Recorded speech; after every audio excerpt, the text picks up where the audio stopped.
Good morning. 10 के दमदार trades में आपका स्वागत है। विरोल में रहेंगे अगले आधे घंटे आपके साथ। और अमित सेठ और मानस जायसवाल पिछले शो से हमारे साथ बने हुए हैं। ट्रेड बुल्स से सचिन उत्तेकर और शेर खान बाई बीएनपी पारिवार से जतिन गेड़िया अपनी फ्रेश ट्रेड्स के साथ जुड़ेंगे।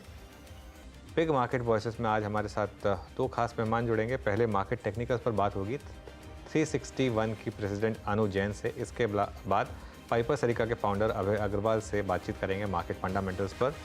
पहले एक बार जरा मार्केट का हाल, और मार्केट में फिर शानदार रिकवरी लोअर लेवल से।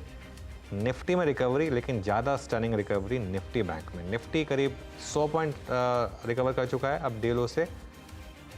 बैंक निफ्टी में लेकिन उससे कहीं ज़्यादा रिकवरी, और बैंक निफ्टी में करीब 500 पॉइंट की अब आपको रिकवरी इस समय दिखाई देगी इंटरडे लो पॉइंट से।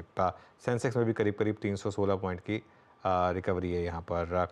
उसके अलावा क्या इंडिविजुअल स्टॉक्स की जहाँ तक बात है, आज का accident of the day Kotak Mahindra bank करीब 10% नीचे।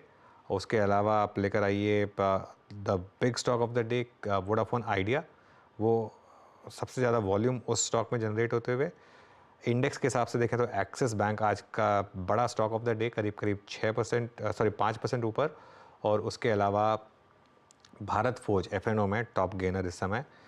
यहाँ पर भी शानदार मोमेंटम है। अच्छा, कल कोचिन शिपयार्ड भी डिस्कस हुआ था चैनल पर, वो भी करीब 7% ऊपर इस समय आपको ट्रेड करता हुआ दिखाई देगा।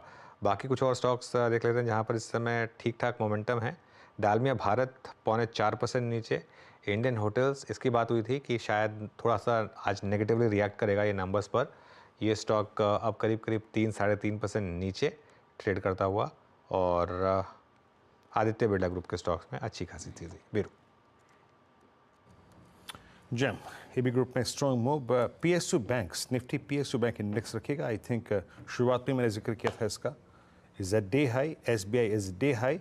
एसबीआई मेरे ख्याल से अब 11 मार्च के बाद अब तक की सबसे हाईएस्ट ट्रेजेक्टरी मार्केट ट्रेड करता हुआ। LNT is at day high. तो पार्टिसिपेशन और ब्रेथ धीरे धीरे इंप्रूव होती हुई। चलते हैं अब मेहमानों के पास, और जो हमारे साथ इस वक्त पैनल में मौजूद 4 लोग हैं उनसे उनकी कॉल्स पे बात करते हैं। सचिन फ्रेश पर्सपेक्टिव लेके जुड़े हैं। Sachin, good morning. आपके 2 ट्रेड्स क्या रहेंगे? Good morning Virendra ji, good morning Anuj ji, and good morning to all the panelist. मुझे लग रहा है मार्केट यहाँ से आज थोड़ा सा कंसोलिडेशन ही दिखाएगा। एंड जिस तरीके से डेटा है अपने शॉर्ट टर्म एवरेजेस के आसपास, इसने एक अच्छा सपोर्ट बनाया है 22,300 को अच्छी तरह रिस्पेक्ट दिया है। तो मुझे लग रहा है इसी पर्टिकुलर रेंज में शायद ऑस्किलेट होगा। 22,430 से लेके 320 के आसपास एक अच्छी कंसोलिडेशन बैंड में ये लॉक इन हो चुका है। तो मुझे लग रहा है यहाँ पर थोड़े से लॉन्ग शॉर्ट अपॉर्चुनिटी देखने हैं। On the long side clearly जिस तरीके से ट्रैक्शन है काफी सारे डिफेंस स्टॉक्स में, स्पेशली शिप बिल्डिंग स्टॉक्स में, तो मुझे लग रहा है वहां पर कोचिन शिपयार्ड में एक फ्रेश ब्रेकआउट हुआ है एक बुलिश पैटर्न फॉर्मेशन से। इस पर्टिकुलर पैटर्न का टारगेट लगभग अराउंड 1520 के आसपास प्लेस्ड है। तो मुझे लग रहा है यहाँ पर मोमेंटम चेस करने में अभी भी कोई हर्ज नहीं है। 1365 के आसपास फिलहाल ये ट्रेंड हो रहा है। स्टॉप लॉस आपको 1325 पे लगाना है एंड खरीदारी करनी है कोचिन शिपयार्ड में 1520 के टारगेट के लिए।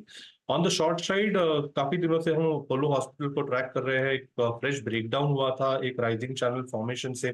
वो ब्रेकडाउन के बाद जो पुल बैक भी हुआ है वहां पर 6300 के आसपास अच्छा खासा रेजिस्टेंस इसने फेस किया है। एंड अभी जिस तरीके से डेटा दर्शा रहा है for the fresh may series, तो यहाँ पर मुझे लग रहा है 6300 का हर्डल अच्छी तरह रेजिस्टेंस डिनोट ही कर रहा है। तो यहाँ पर भी मुझे लग रहा है थोड़ी सी वीकनेस आ सकती है। तो मे का जो फ्यूचर है लगभग अराउंड 60 के आसपास प्लेस्ड है। 6285 के स्टॉप लॉस के साथ यहाँ पर फ्रेश शॉर्ट्स ऐड करने की सलाह होगी अपोलो हॉस्पिटल के फ्यूचर में। Target on the lower side हो सकता है 6150 का, जो 1 से 2 दिनों में हासिल होना चाहिए। जी हाँ, तो आपकी स्क्रीन पे ये 2 ट्रेड्स, उसके बाद 2 ट्रेड्स आप। Jatin, good morning. आपके 2 ट्रेड्स क्या रहेंगे? बड़ी तो हमारा अभी लॉन्ग साइड की तरफ ट्रेड होगा। दोनों ही ट्रेड लॉन्ग साइड की तरफ होंगे। जो पहला ट्रेड होगा वो एस्ट्रल में होगा। तो एस्ट्रल में हमने देखा है कि पिछले कुछ दिनों से ये रेंज बाउंड तरीके से ट्रेड कर रहा था, और आज के ट्रेडिंग सेशन में एक नैरो रेंज था बिटवीन 1950 और 2000 के बीच में।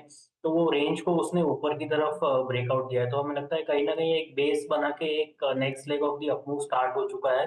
तो उसमें 2150 के टारगेट के लिए लॉन्ग करने की सलाह रहेगी और इसमें मैं स्टॉप लॉस 1985 का सजेस्ट करना चाहूँगा।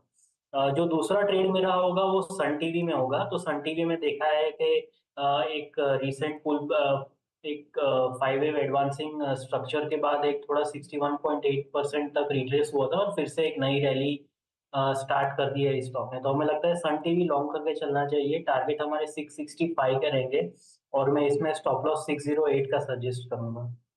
ओके, चलिए अब मानस के पास चलते हैं। मानस, आपकी इस समय की फ्रेश पिक्स? तो देखिए, सबसे पहले तो पीएसयू बैंकिंग पे ही ध्यान है अनुज जी। तो कैनरा बैंक पे खरीदारी करने की राय रहेगी। कंसोलिडेशन के बाद एक फ्रेश ब्रेकआउट देखने को मिला है, तो कैनरा बैंक में करंट लेवल्स पे खरीदारी करनी चाहिए। स्टॉप लॉसेस 602 रुपए के स्टॉप लॉस से खरीदारी करेंगे। 625 तक के टारगेट्स पॉसिबल है कैनरा बैंक में। जो दूसरा स्टॉक मेन नजर में है वो है फिर से हिंडाल्को का, क्योंकि कल जिस तरह का परफॉर्मेंस था उसके बाद मेरे ख्याल से अब आज फिर से उसी तरह का परफॉर्मेंस आपको हिंडाल्को में देखने को मिल सकता है। तो हिंडाल्को में भी खरीदारी करनी है 629 के स्टॉप लॉस से 655 के टारगेट के लिए। ओके, चलिए अब अमित के पास चलते हैं। बाय द वे, अच्छी रिकवरी मार्केट में लोअर लेवल से। अमित, बताइए आपकी ट्रेड क्या होगी? जी अनुज जी, मेरा भी रुझान पीएसयू बैंक्स पे है। First choice definitely Canara bank थी, लेकिन उसके बाद जो मुझे स्ट्रक्चर पसंद आ रहा है that is Punjab national bank. ये स्टॉक भी कंफर्टेबली कंसोलिडेशन के बाद अपने 10 डेमा के ऊपर ट्रेड कर रहा है। एक बुल फ्रैक्टल भी यहाँ पे बना हुआ है। लगभग 135 रुपए के इसके प्राइस है। स्टॉप लॉस रहेगा 132 का और टारगेट्स रहेंगे 140 रुपए के। दूसरा स्टॉक जो मुझे पसंद आ रहा है दैट इज बीएचईएल। बीएचईएल जिस हिसाब से कंसोलिडेट कर रहा है एक नैरो रेंज में अपने 10 डे मूविंग एवरेज के ऊपर, मुझे लगता है यहाँ पे एक अच्छा मूव अनफोल्ड हो सकता है। 265 का प्राइस है, स्टॉप लॉस रहेगा 261 का और टारगेट्स रहेंगे 275 रुपए के। ओके, चलिए ये इस समय की ट्रेड्स। अब आगे बढ़ते हैं और 361 के प्रेसिडेंट अनु जैन अब हमारे साथ जुड़ गई हैं। उनसे समझते हैं कि मार्केट में इस समय क्या आउटलुक बन रहा है। अनु, गुड मॉर्निंग। एक करेक्शन आई जियोपॉलिटिकल रीजंस की वजह से, 21,775 780 तक लेकर गई उसको। उसके बाद एक बाउंस बैक और अब हम वापस ऑल टाइम हाई की ट्रेजेक्ट्री में बढ़ते हुए। क्या ये मार्केट अब न्यू हाइज वापस लगाएगी और क्या और हायर हाइज लगाएगी? आपका व्यू क्या है? मॉर्निंग अनुज, जहाँ तक कि हम देख सकते हैं इस समय जो पूरा वर्ल्ड मार्केट्स है वो एक विपसॉ मूव में चल रहा है कि ना ऊपर जा रहा है ना नीचे जा रहा है।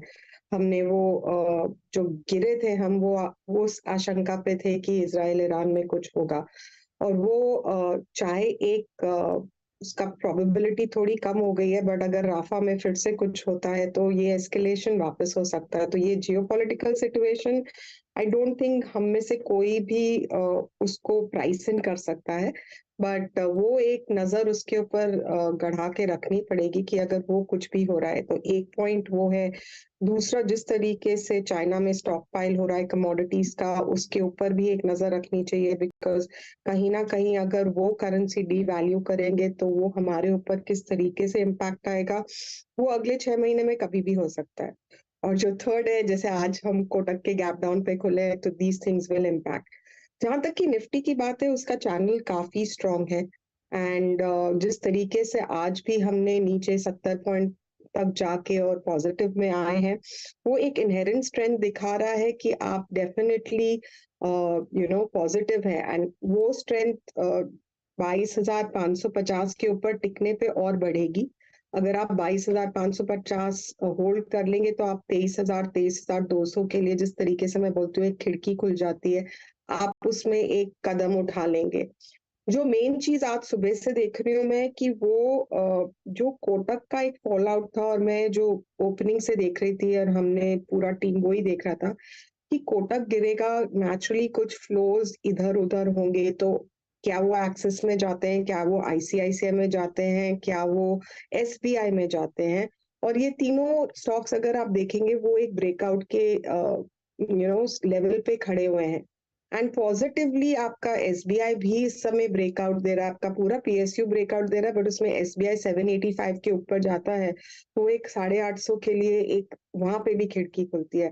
आपका बेसिकली आईसीआईसीआई 1100 के ऊपर बंद होता है तो वो 1140 1150 के लिए खुल जाता है और एक्सेस भी उसी तरीके से है। तो ये बैंक निफ्टी जो चला नहीं है, जो 49,000 से बार बार नीचे आ रहा है, और ऐसे दिन जिस दिन कोटक ने इतना खराब एक प्राइस फॉल दिया है, उसके बावजूद अगर हम बैंक निफ्टी पॉजिटिव खुल जाता है और वो 49,000 की तरफ एक मार्च करता है, तो आई थिंक अंडरलाइंग बायस बहुत क्लियरली पॉजिटिव है। आपको जो भी झटका जिस भी कारण से मिले, वो एक बाइंग अपॉर्चुनिटी हो जाती है, चाहे अब वो फिर से हम 21,700-800 जाए या हम सिर्फ 22,100 तक जाए, दोनों लेवल्स एक बाइंग अपॉर्चुनिटी की तरफ इंडिकेट करते हैं। अच्छा, मैं आपने कुछ एक स्टडी भेजी थी अपनी, वो पढ़ रहा था मैं, उसमें से मुझे 2 स्टॉक्स काफ़ी इंटरेस्टिंग लगे क्योंकि उसमें अभी मूव्स आने शुरू हुए हैं। एक है हिंडाल्को और एक है डिक्सन टेक। अगर दोनों पर आप अपना व्यू दे पाएँ यहाँ पर।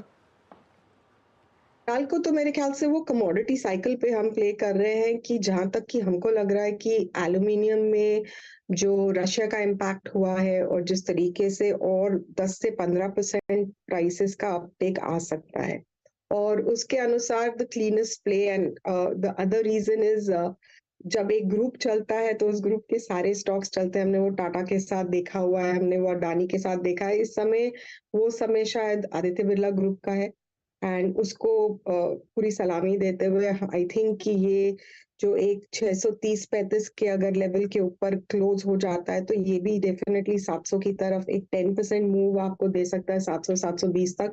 हम कोई भी एक हफ्ते का कॉल नहीं देते, हम जनरली 2 से 3 महीने का कॉल देते हैं।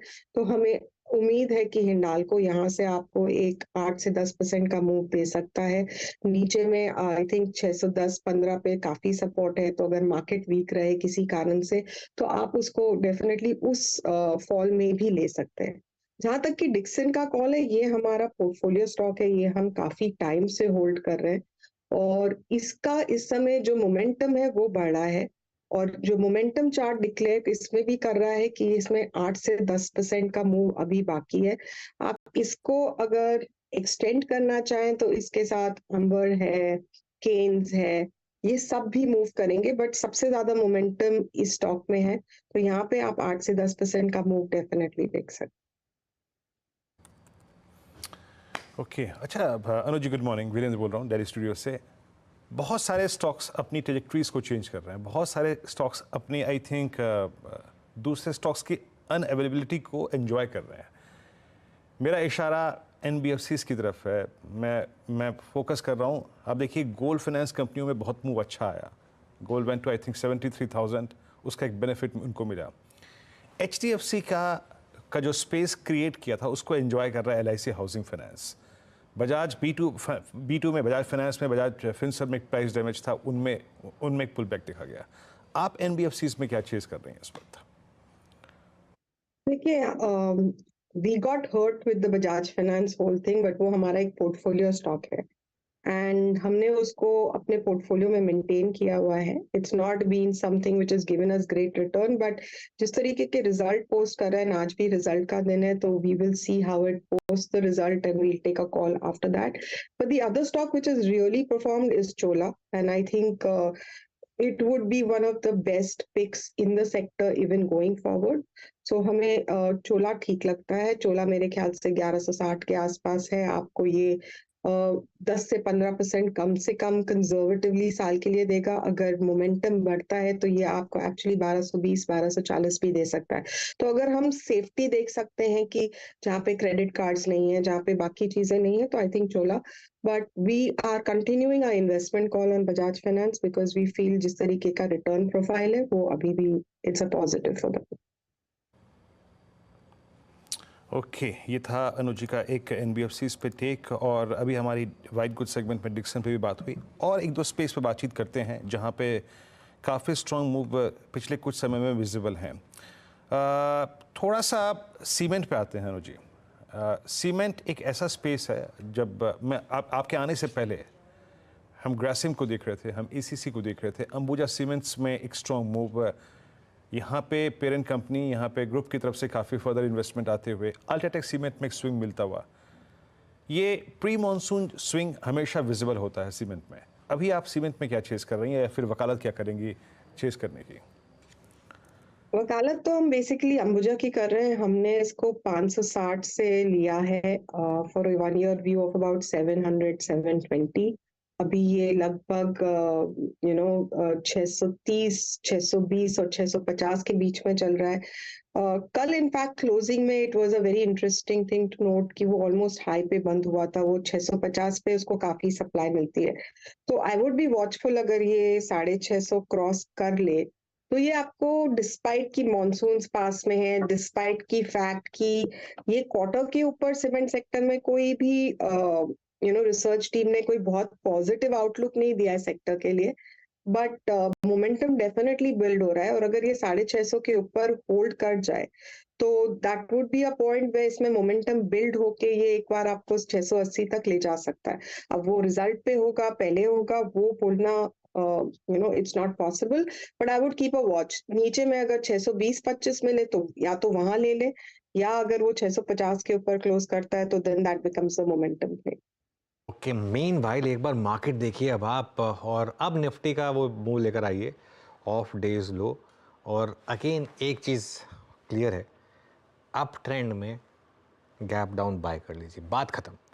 उसके बाद जैसे कहते हैं ना, बाय नाउ रिसर्च लेटर, ये वो वाला मामला है। आज शानदार मोमेंटम मार्केट ने आपको, और एग्जैक्ट जोन में खुला आज तो मार्केट ने आपको जोन दिया उस बाय जोन में, वहाँ से शानदार मोमेंटम। अनु, एक स्पेस जहाँ पर बहुत अच्छे मोमेंटम रहे हैं और उसको आप ETF के थ्रू भी अप्रोच कर सकते हैं, वो है PSUs। और मैं देख रहा था आपके नोट्स में CPSE ETF, क्योंकि मैंने भी लगातार इसकी वकालत की है।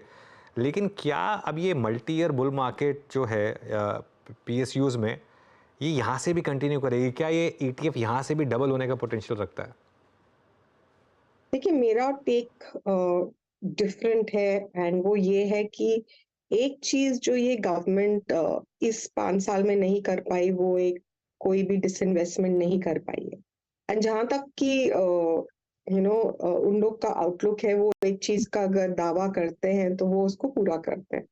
तो मेरा मानना ये है जिस तरीके से वो एक 20 साल का प्लान बना रहे हैं to take us to developed economy, उसके लिए आपका डेफिसिट कम होना चाहिए, उसके लिए गवर्नमेंट स्पेंडिंग कम होनी चाहिए। तो कहीं ना कहीं pruning of government investment and making money out of some of the companies which they would get out of, वो डेफिनेटली अगले 5 साल में होगा। अब कौन सा पहले होगा, कौन सा नहीं होगा, वो नाम आप या मैं डिसाइड नहीं कर सकते कि कौन सा कब होगा। तो इसमें आपके 11-12 बड़ी कंपनियां हैं जिसमें से एक या दो डेफिनेटली हो जाएंगी। एंड उस हिसाब से अगर आप देखेंगे तो एक का भी हुआ तो बाकी के वैल्यूएशंस ऑटोमेटिकली चेंज हो जाएंगे, which also works for the government because उनको उससे काफी फायदा होगा, उनकी बैलेंस शीट इंप्रूव होती है। तो मेरे ख्याल से ये एक 5 साल का ट्रेड है। I wouldn't call this a trading call. I wouldn't call it a tactical for 6 months or for the election. Yes, ये election पे चल सकता है, बट इसका अगर आप सिर्फ टेक्निकल्स देखेंगे तो ये 85-50 के ऊपर एक मोमेंटम में जाता है।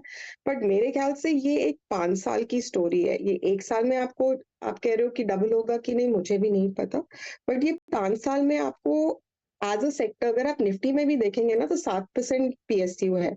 हम इस समय 11 से 12 बिल्ड करके इसीलिए चल रहे हैं कि ये पीरियड शायद अगले 3-4 साल का आपको PSU should be if not 14-15% but एक 10 से 12% तो होना चाहिए। तो उसका safest way to play is this. हम ऑब्वियसली हमारे पोर्टफोलियो में HPCL भी है, NTPC भी है, बट जहाँ पे हम अब नहीं खरीद सकते बिकॉज हमने HPCL और NTPC बहुत नीचे के दाम पे खरीदा था, तो हम ये basically call is through these ETFs we are taking the call. Okay, चलिए, बहुत बहुत शुक्रिया आज हमारे साथ जुड़ने के लिए अनु, और हमसे बात करने के लिए।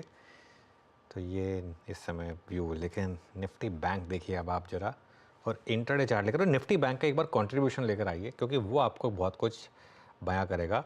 और आज सुबह सुबह एक हम सबसे पहला जो आज चीज़ डिस्कस की थी ना, वो निफ्टी बैंक डिस्कस किया था, इसीलिए ये कॉम्पनसेट जो हुआ, कोटक महिंद्रा बैंक का जो ड्रैग आया उसको काफ़ी हद तक एक्सिस ने संभाल लिया आधा, और बाकी का आधा काम ICICI बैंक और SBI ने कर लिया। चलिए, अब हमारे साथ पाइपर सरिका के फाउंडर और फंड मैनेजर अभय अग्रवाल जुड़े हैं। 3 दशक से मार्केट का हिस्सा रहे हैं अभय जी। JP मॉर्गन और सिटी बैंक जैसी फर्म्स में भी काम कर चुके हैं, और मल्टी बैगर्स चुनने के लिए जाने जाते हैं। उनसे समझते हैं कि इस समय क्या रणनीति रहेगी। अभय जी, गुड मॉर्निंग। सबसे पहले तो आज का accident of the day Kotak Mahindra bank, इसको कैसे देख रहे हैं आप? क्या ये एक अपॉर्चुनिटी प्रोवाइड कर रहा है लॉन्ग टर्म इन्वेस्टर्स के लिए, या अभी कुछ टाइम के लिए इससे दूर रहें? जी, गुड मॉर्निंग अनुज, आपको और सारे दर्शकों को। मैं काफ़ी समय से कह रहा हूँ कि ये जो लार्ज कैप बैंक्स हैं, ये थोड़ा स्ट्रक्चरल प्रॉब्लम से चल रहे हैं और ये उस प्रॉब्लम को फिक्स नहीं कर पा रहे हैं। जो रैपिड ग्रोथ हुआ उनका और जो उनको मार्केट से वैल्यूएशन मिलती है, जो मेरे हिसाब से जो इंडियन बैंक्स की, लार्ज कैप बैंक्स की जो वैल्यूएशन है, बुक वैल्यू मल्टीपल है, वो दुनिया में सबसे हाई है और 2.5 से 3 टाइम की बुक वैल्यू मल्टीपल पे चलते हैं, जबकि यूएस में जो लार्ज बैंक्स हैं, जेपी मॉर्गन, सिटी बैंक, वो 1 से 1.5 टाइम की बुक वैल्यू भी नहीं मिलती उनको डिस्पाइट देयर बिग साइज। और चाइना के बैंक्स की बात करें तो आधा टाइम बुक वैल्यू पे चल रहे हैं। तो इन बैंक्स को अनुज, ये वैल्यूएशन इन्वेस्टर्स इसलिए दे रहे हैं कि ये एक सेक्युलर 20% ग्रोथ दिखाते रहेंगे, अपॉर्चुनिटी है, पर जो एग्जीक्यूशन स्किल्स है वो मेरे ख्याल से बहुत डिसअपॉइंटिंग रही है पिछले 2 सालों से। कोटक बैंक और एचडीएफसी बैंक दोनों की अगर मैं बात करूं, स्पेशली उनके जो डिजिटल प्लेटफॉर्म्स हैं उनमें नॉन स्टॉप प्रॉब्लम रही है और आरबीआई ने उनको कई बार टोका है, वार्निंग दी है और अब रेगुलेटर आके आपका बिजनेस ही बंद करा दे ऑनबोर्डिंग का, तो मुझे लगता है ये काफी एक एम्बैरेसिंग सिचुएशन है मैनेजमेंट के लिए, बैंक के। और इसमें ओवरनाइट फिक्स नहीं है, मुझे नहीं लगता कि सडनली 1 महीने या 2 महीने में वो फिक्स कर लेंगे सिचुएशन। तो उनको कमिट करना पड़ेगा टाइम, इन्वेस्टमेंट इसमें, और इसकी वजह से मुझे लगता है ये जो मल्टीपल है, बैंक की अर्निंग्स चलो ज्यादा इम्पैक्ट ना हो, पर जो मल्टीपल जो ये ट्रेड होता है ये डेफिनेटली करेक्ट होगा अनुज। तो मुझे नहीं लगता कि ये अपॉर्चुनिटी है लॉन्ग टर्म इन्वेस्टर्स के लिए भी बार्गेन हंटिंग की या बॉटम फिशिंग की कोटक के स्टॉक में। मेरा बाय या सेल रिकमेंडेशन नहीं है, हमारे पोर्टफोलियो में भी ये स्टॉक नहीं है, पर मुझे ये लगता है कि इन्वेस्टर्स को थोड़ा वेट करना चाहिए कि इन लोग ये बैंक जब आरबीआई अपना एम्बार्गो हटा दे तब इसको देखें, और तब तक मुझे नहीं लगता कि इसमें कोई बहुत वी शेप रिकवरी आएगी इस स्टॉक में। ओके, दूसरा बिग इवेंट जो पिछले 1 हफ्ते से डोमिनेट कर रहा है वो है वोडाफोन आइडिया का एफपीओ और पूरे के पूरे आदित्य बिरला ग्रुप का एक रिवाइवल। इसको कैसे देख रहे हैं आप, और यहाँ पर कोई स्टॉक्स हैं क्या अभी बाय करने लायक? जी, अगेन डिस्क्लेमर कि हमारे पोर्टफोलियो में स्टॉक है और मेरा बाय रिकमेंडेशन नहीं है, पर हमने ग्रासिम ऐड किया है अपने पोर्टफोलियो में recently as a large cap idea. हमें इसलिए अच्छा लगता है कि अगर एक sum of the parts valuation देखें तो ज्यादा एक्सपेंसिव स्टॉक नहीं है, और जो ग्रुप काफी चीजों पे मेहनत कर रहा था पिछले 2-3 सालों से, वो मुझे लगता है कि अब वो उसका टाइम आ रहा है उसको बेनिफिट करने का। वोडाफोन की जो सिचुएशन है अनुज, वो मुझे लगता है कंप्लीटली डिफरेंट है। उसका ग्रुप से फ्रैंकली लेना देना नहीं है, क्योंकि वो एक सरकारी कंपनी है ओनरशिप के हिसाब से जाए, और उसके अपने बहुत ही यूनिक प्रॉब्लम्स हैं। थोड़ी बुलिशनेस है उस स्टॉक के बारे में। हमने ना पार्टिसिपेट किया है, ना हमारा कोई इंटरेस्ट है, क्योंकि जो फंडामेंटल्स है वो बहुत ही वीक है। मुझे लगता है जो 18,000 करोड़ उन्होंने रेज किया वो ज्यादा दिन तक नहीं चल पाएगा। 6 से 8,000 करोड़ का क्वार्टरली लॉस है, बड़े रीपेमेंट्स ड्यू हैं। सो अनलेस सरकार आके एक उनको रिस्ट्रक्चर कर दे डेट, ये बोल दे कि अच्छा 5 साल बाद आप दे दें, मुझे नहीं लगता कि इमीडिएटली जो बिजनेस है उसमें कुछ रिवाइवल की अपॉर्चुनिटी है। तो उसको हम देख रहे हैं, पर मुझे फ्रैंकली मैं उसको ग्रुप से लिंक नहीं करूंगा। आई थिंक ग्रुप जो है काफी मेहनत करी है ग्रुप ने, बिरला ग्रुप ने, और उसके जो अपसाइड्स हैं मुझे लगता है इन्वेस्टर्स को अब दिखने शुरू हो जाएंगे। तो ऐसा मेरा एक्सपेक्टेशन है कि अगले 12 महीने में ग्रुप के जो मेन स्टॉक्स हैं, कोर स्टॉक्स हैं, वो आउट परफॉर्म करेंगे मार्केट को। ओके, अच्छा अभय सर, नमस्कार, वीरेंद्र बोल रहा हूँ। अभी एक और चीज़ हो रही है, वो है हम एक बहुत स्ट्रॉन्ग कमोडिटीज़ के फेज में हैं। आप मेटल्स को देखिए, फेरस, नॉन फेरस, आप कॉपर के प्राइसेस को देखिए। हाँ, आई मीन प्रीशियस मेटल्स थोड़ा सा रिट्रेस हुए हैं। आप केमिकल्स को देखिए, वहाँ पे ट्रेडर्स की तरफ से सीरियस वॉल्यूम्स जनरेट हो रहे हैं। आपका बेस्ट, आई मीन कमोडिटीज़ में इस वक्त कौन सा धड़ा है जिसको आप चेज़ करना समझेंगे, या फिर आप कहते हैं कि नहीं, थोड़ा सा ओवरबॉट ट्रैजेक्टरी में कमोडिटीज़ आ चुकी हैं, यहाँ पे अपना जो एक्सपोजर है रिड्यूस करना चाहिए? जी वीरेंद्र, गुड मॉर्निंग। मुझे लगता है ये कमोडिटीज की जो साइकिल्स हैं ये शॉर्ट साइकिल्स नहीं होती हैं, और जिस तरह से एक बॉटम बना के फेरस, नॉन फेरस, केमिकल्स आए हैं, मुझे लगता है कि एक वो हम यहाँ से हायर एंड हायर प्राइसेस देखेंगे और उसका एक और रीजन ये है कि सप्लाई कम हुई है, काफी कैपेसिटी शट डाउन हो गई है ग्लोबली क्योंकि वो सरवाइव नहीं कर पाई लो प्राइसेस पे। और जो डिमांड है वो चाइना के रिवाइवल से, और अभी रिसेंटली डेटा देख रहे थे चाइना का, क्लियर एक कंजम्पशन डिमांड की रिवाइवल है वहां पे, और वो किस रीजन से हो रही है उतना मुझे अभी मालूम नहीं है, मैंने अभी डेटा ही देखा है और डेटा में ये दिख रहा है कि चाइना इटसेल्फ एक कंजम्पशन डिमांड एक्सपेंशन के जोन में आ गया है और मुझे लगता है कि वो चाइनीज स्टॉक प्राइसेस में भी दिखना शुरू हो जाएगा जल्दी। तो ऐसे सिचुएशन में जहां पे डिमांड सप्लाई को सडनली लाना पॉसिबल नहीं है, मुझे लगता है कि ये सारे कमोडिटी प्राइसेस जो हैं वो यहाँ से फर्म अप होते रहेंगे धीरे धीरे। और अगर कोई शॉक्स आए, जैसे सप्लाई शॉक्स आए जियोपॉलिटिकल सिचुएशन की वजह से, तो हम एक काफी शार्प स्पाइक भी देख सकते हैं कमोडिटी प्राइसेस में। केमिकल स्पेशली हम ट्रैक करते हैं तो केमिकल्स में हम, मुझे लगता है कि काफी स्पेशलिटी केमिकल्स, एग्रो केमिकल्स एक ऐसा स्पेस है जो, और फार्मा भी मैं कहूँगा, बर्ड ड्रग्स जो कि बीटन डाउन था, प्राइसिंग पावर नहीं था, चाइना से बहुत ज्यादा डंपिंग थी, अब वो डंपिंग काफी कम हो गई है और वो उसको हम देखेंगे मैनेजमेंट कमेंट्री भी जो अब आएगी इस क्वार्टरली रिजल्ट्स में इन कंपनीज की, उसमें आपको सुनाई भी देगा मैनेजमेंट ये कहते हुए कि प्राइसिंग प्रेशर कम है, थोड़ा प्राइसिंग इंप्रूवमेंट है इन्वायरमेंट का। तो आई थिंक ये बहुत अच्छा टाइम है इन्वेस्टर्स का। हमने भी ऐड किया है लार्ज एग्रोकेमिकल एक्सपोर्टर्स, एक यूपीएल हमारा कॉन्ट्रेरी बेट है जो हमने पोर्टफोलियो में ऐड किया है। मुझे लगता है काफी बड़ा प्लेयर है जो एक साइक्लिकल डाउनटर्न से निकला है, वैल्यूएशन अट्रैक्टिव है, तो वो हमने एक कॉन्ट्रेरियन बेट लिया है पोर्टफोलियो में। मेटल्स में देख रहे हैं लार्ज मेटल प्लेयर, मुझे लगता है हिंडाल्को जैसी कंपनी है, काफी एफिशिएंट मैन्युफैक्चरर्स हैं, डेफिनेटली बेनिफिट करेंगे। अच्छा अभय जी, अब सीमेंट, अगर मूलतः अगर आप दो ग्रुप्स को देखें जो कि इस देश की सीमेंट की क्षमता का सबसे बड़ा चंक होल्ड करते हैं, वो इस बिजनेस में अपनी कैपेसिटी को एनहांस करने के लिए काफ़ी इन्वेस्टमेंट कर भी रहे हैं। सीमेंट आपका प्रेफर्ड स्पेस है क्या अभी भी, और अगर आपकी एक्सपोजर किसी स्टॉक में हो, विद स्टैंडर्ड डिस्क्लेमर, अगर आप कुछ कहना चाहें तो उन स्टॉक्स के बारे में। सीमेंट आई थिंक एक स्ट्रक्चरल 10, 15, 20 साल की स्टोरी है इंडिया में और काफी कंसोलिडेटेड इंडस्ट्री है। तो क्या होता है, पर कुछ इन्वेस्टर इंटरेस्ट की वजह से सडनली स्टॉक्स ओवर प्राइस हो जाते हैं। तो अभी भी हम देखें तो ये स्टॉक्स सस्ते नहीं हैं वीरेंद्र, मतलब ये अभी भी अच्छे खासे मल्टीपल पे ट्रेड करते हैं। सीमेंट एक ऐसा स्पेस है, मुझे लगता है कि इन्वेस्टर्स को डेफिनेटली ये स्टॉक्स, लीडिंग स्टॉक्स अपने पोर्टफोलियो में ऐड करने चाहिए, जहां पे कभी खुदा ना खास्ता मार्केट में शार्प करेक्शन डिप की वजह से आपको सडनली कोई स्टॉक 10-15% करेक्शन पे मिल जाए। आई थिंक वो गोल्डन अपॉर्चुनिटी है ऐड करने की पोर्टफोलियो में। अर्निंग्स ग्रोथ डेफिनेटली रहेगी बिकॉज मैक्रो एनवायरनमेंट बहुत पॉजिटिव है। सब अब प्राइवेट कैपेक्स साइकिल जो हमने पिछले 7-8 साल से नहीं देखी, वो अब स्टार्ट हो गई है।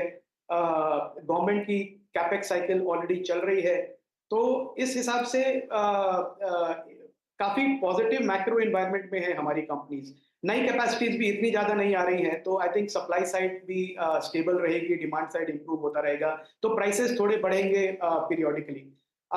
हमने as I said Grasim add किया है, वो हमारा एक सीमेंट पे भी प्ले है इनडायरेक्टली, और ओवरऑल बुलिश है हम सेगमेंट पे, पर वैल्यूएशंस एक थोड़ी ऐसी चीज है जो इन्वेस्टर्स को ध्यान रखना चाहिए कि ये स्टॉक सस्ते नहीं है। अभय जी, बहुत बहुत शुक्रिया, आप इस कार्यक्रम में शामिल हुए और सभी सेक्टर्स पे इस पे से बातचीत हुई आपकी। CNBC आवाज़ पे आपने आज सारी अप्रोचेस को समझा भी। बाय ऑन डिप्स ने बखूबी काम किया। लुक एट निफ्टी बैंक, और जो cross combination Kotak Mahindra bank और एक्सिस बैंक पे आज रिटेल स्टेक में शेयर किया गया था। Look at axis bank, look at Kotak Mahindra bank, day high पर एक्सिस बैंक और कोटक महिंद्रा बैंक अभी भी डे लो पर, और आइडिया पर आज आपने एक विस्तृत चर्चा सुनी एट 1330। आज के डे लो से आप इस वक्त प्राइस देखिए 1325 पर। तो जो सप्लाई है वो इसने बखूबी एब्जॉर्ब की। बहरहाल आप एक काम करते हैं अनुज और मैं यहाँ से, अनुज प्राइस मैसेज तो बहुत स्ट्रॉन्ग है वोडाफोन। बिल्कुल आज बहुत शानदार मार्केट ने आज आपको एक्सपायरी वाले दिन इतनी अच्छी ट्रेड दे दी, एक्सपायरी वाले दिन। और आज सुबह मेरे ख्याल से मेरे लिए सबसे सेटिस्फाइंग रहा आज बैंक निफ्टी का चार्ट, क्योंकि 400 पॉइंट नीचे खुला और वहाँ से क्या शानदार मोमेंटम दिया और आज सुबह यही बात हुई थी कि प्लीज़ आज भूल के भी शॉर्ट मत करिएगा, इवन कोटक को भी शॉर्ट मत करिएगा गैप डाउन के बाद। तो खैर नीरज जी आ गए हम स्टूडियो में और ट्रेडर्स हॉटलाइन लेकर। Neeraj ji good morning. और फिर से आवाज़ के दर्शकों ने अच्छा पैसा बनाया होगा आज। बिल्कुल, आवाज़ के साथ जुड़ने का यही फ़ायदा है कि सुबह सुबह आपको बिल्कुल बेहतरीन स्ट्रेटजी बता दी जाती है, चाहे वो वोडा की हो, चाहे कोटक की हो या मार्केट की हो, तो आप पैसा बनाते हैं। इसलिए जुड़े रहिए हमारे साथ लगातार। और अभी तो दिन की